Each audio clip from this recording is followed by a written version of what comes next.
আসসালামু আলাইকুম রহমতুল্লাহ। আজ 17ই অক্টোবর 2020 খ্রিস্টাব্দ, পহেলা কার্তিক 1427 বঙ্গাব্দ। আমি ফরহাদ চলে আসছি। ষষ্ঠ শ্রেণীর শিক্ষার্থীরা তোমরা সবাই কেমন আছো? ইনশাল্লাহ ভালো আছো। আজকে তোমাদের জন্য আলোচনা করব, উপস্থাপন করব lesson 24 English for today, Aesop's fable. ঈশপের উপকথা বা ঈশপের পৌরাণিক কাহিনী বা ঈশপের গল্প। পাঠে চলে যাচ্ছি। Many hundreds of years ago, কয়েকশো বছর আগে, এসপস গ্রিক সেলফ, এসপ এ গ্রিক সেলফ, ঈশপ একজন গ্রিক কৃতদাস ছিলেন, became famous for the ফ্যাবলস he told, তিনি বিখ্যাত ছিলেন তার পৌরাণিক কাহিনী বলার জন্য। তিনি কিসের জন্য বিখ্যাত ছিলেন? আসলে পৌরাণিক কাহিনী কি, গল্প বলার জন্য। এখন টোলটা একটু দেখি। TELL টোল, এটা told. Okay, present past participle. Told. After so many years, অনেক বছর পরেও, people all over the world, বিশ্বের সব জনগণ, স্টিল এনজয় রিডিং, এখনও এনজয় উপভোগ করে, রিডিং পড়ে, them today as much as the Greeks enjoyed listening to them long ago. After so many years, অনেক বছর পরেও বিশ্বের সকল জনগণ এখনও সেই ঈশপের গল্প পড়ে আনন্দ উপভোগ করে, যেমন করে গ্রিকরা কয়েকশো বছর আগে আনন্দ উপভোগ করত তার গল্প শুনে। লং অ্যাগো, অনেক বছর আগে। মাস মানে অনেক বেশি, যেমন গ্রিকরা অনেক বেশি আনন্দ উপভোগ করত তেমনি করে। Long ago and far away, long ago অনেক আগে, অ্যান্ড ফার অ্যাওয়ে অনেক দূরে। দেয়ার ওয়াজ অ্যান ওল্ড ফার্মার, সেখানে একজন বৃদ্ধ কৃষক ছিল, হু হ্যাড 7 সন্স, যার ছিল 7 জন ছেলে। ওয়ান ডে, একদিন, হি ওল্ড ফার্মার ওয়াজ লাইং, এই বৃদ্ধ কৃষক শুয়েছিলেন, অন হিজ বেড। এখন এখানে লাই মানে আবার মিথ্যা বলা, আবার লে অর্থ লে ডাউন, শুয়ে পড়া। অন হিজ বেড, শুয়েছিলেন, অ্যান্ড হি থট, তিনি, বেড বিছানা, থট চিন্তা করছিলেন, that he would not live much longer, মানে তিনি বেশি দিন জীবিত থাকবেন না বা দীর্ঘস্থায়ী হবেন না। হি কল্ড, তিনি ডাকলেন, হিজ সন্স, তার পুত্রদের, বিফোর হিম, বিফোর মানে পূর্বে, he called his sons before him, তাই তিনি তার ছেলেদের ডাকলেন। হি টোল্ড এ সার্ভেন্ট,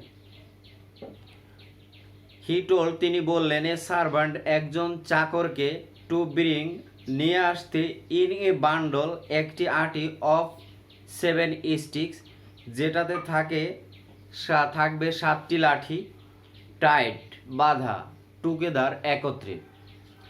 তিনি একজন চাকরকে এক আটি লাঠি নিয়ে আসতে বললেন, যেটায় 7টি স্টিক বা লাঠি একত্রে বাঁধা থাকবে। আজকে এই গল্পটার এই পর্যন্ত, প্যাসেজটার শব্দার্থগুলো খেয়াল করি। এগো মানে আগে, ইংরেজিতে বলবো আহেড, বলবো অ্যাডভার্ব, ADV অ্যাডভার্ব। এরপর সেলফ কৃতদাস, servant, SERVANT servant, noun, N দিয়ে দিলাম নাউন। ফ্যাবলস উপকথা,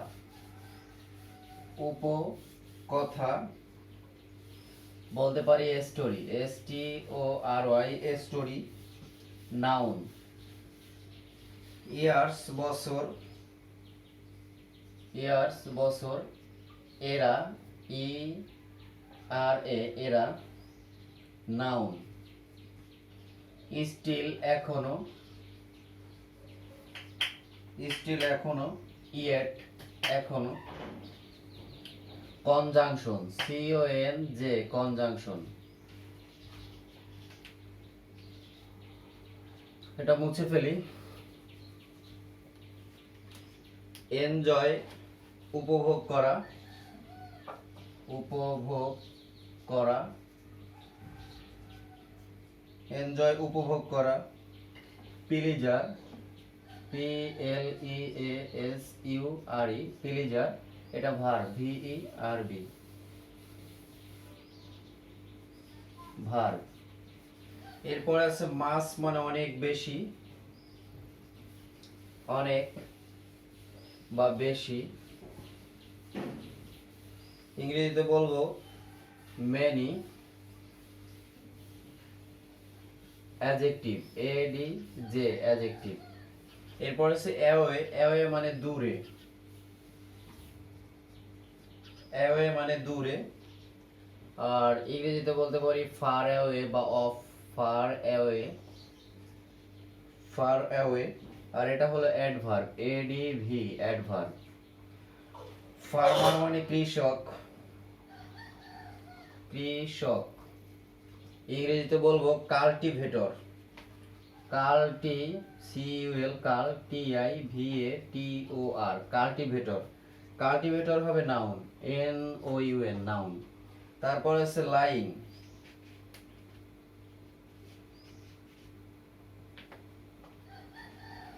লাইং মানে মিথ্যা, আর লাই মানে মিথ্যা অথবা লিজিং দেওয়া যায় নাউন। বেড বিছানা, এখানে বেড মানে বিছানা। আমরা দিতে পারি ফ্লোর FLOOR ফ্লোর নাউন। কিন্তু এখানে বাক্যে যে প্যাসেজে যে বাক্যটা আছে, the old farmer was lying on his bed, the old farmer বৃদ্ধ কৃষক ওয়াজ লাইং শুয়েছিলেন অন হিজ বেড তার বিছানায়। এখানে লাইং মানে শোয়া। থট, থট মানে হলো চিন্তা, চিন্তা। থট অর্থ হলো চিন্তা। WORROY অরি দিতে পারি, অরি এটা নাউন। এরপর আছে উড, এটা আসলে ওই ফিউচার এর জন্য যে অক্সিলারি ভার্ব ব্যবহার করে সেইটার জন্য আমরা উইল থেকে হয়েছে উড, আর অর্থ হবে হলো হবে, মানে ফিউচার নির্দেশ করে। আর লঞ্জার অর্থ হলো দীর্ঘতম, দীর্ঘতম। আমরা এই দীর্ঘতমটা দিতে পারি ফুল FULL ফুল, দীর্ঘতম ফুল। এটা হবে অ্যাডজেক্টিভ ADJ অ্যাডজেক্টিভ। এরপরে আছে কল্ড, কল্ড অর্থ হলো নাম ধরে ডাকা, তা আমরা লিখি নাম ধরা, নাম ধরা। কল্ড অর্থ হলো নাম ধরা, তাহলে এটার সমার্থক শব্দ দেব নেম NAMED নেমড। আর নেমড যদি হয় তাহলে হবে কি অ্যাডজেক্টিভ ADJ অ্যাডজেক্টিভ। টোল্ড, এটা দেখাইছি যে টোল্ড মানে হলো বলা, আর টেল থেকে টোল্ড, টোল্ড। টেল মানে হলো কথা বা কথিত বা বলা, আর এটা দেব সে, সে অর্থ হলো বলা, আর এটা অ্যাডজেক্টিভ ADJ অ্যাডজেক্টিভ। এরপরে আছে সার্ভেন্ট, সার্ভেন্ট অর্থ হলো চাকর, আর সেলভ অর্থ চাকর। তাহলে সার্ভেন্ট আর চাকর আর সেলভ একই না, বাংলায় কৃতদাস, ইংরেজিতে সার্ভেন্ট। চাকর, সেলভ SLAVE সেলভ, সেলভ অর্থ কৃতদাস নাউন। ব্রিং অর্থ আনা, আনা। এখানে গেট হবে GET গেট, এটা হলো ভার্ব ভি দিয়া ভার্ব। বান্ডল অর্থ হলো আটি, আটয়রসি আটি। বান্ডল অর্থ আটি। আর আমরা দিতে পারি এখন আধুনিক ইংরেজি প্যাক। প্যাক এটা হলো নাউন, আধুনিক ইংরেজিতে বলে প্যাক, এটা নাউন। এরপরে স্টিক, স্টিক অর্থ হলো লাঠি। লাঠি এটা আমরা দিতে পারি রড আছে অথবা কেন। কেন দেওয়া যায়, CANE কেন, এটা লাঠি হবে নাউন, এন দিয়া নাউন। এরপর আছে টাইড, টাইড, টাই অর্থ বাধা। বয়াকার চন্দ্রবিন্দু ধয়াকার বাধা, এটা আমরা বাইন্ড দিতে পারি, BIND বাইন্ড, অথবা লিঙ্ক, এটা হলো ভার্ব। এরপরে আছে টুগেদার, টুগেদার অর্থ হলো একত্রে, টুগেদার অর্থ একত্রে। তো টুগেদার একত্রে হলে দিতে পারি ইউনিটেডলি,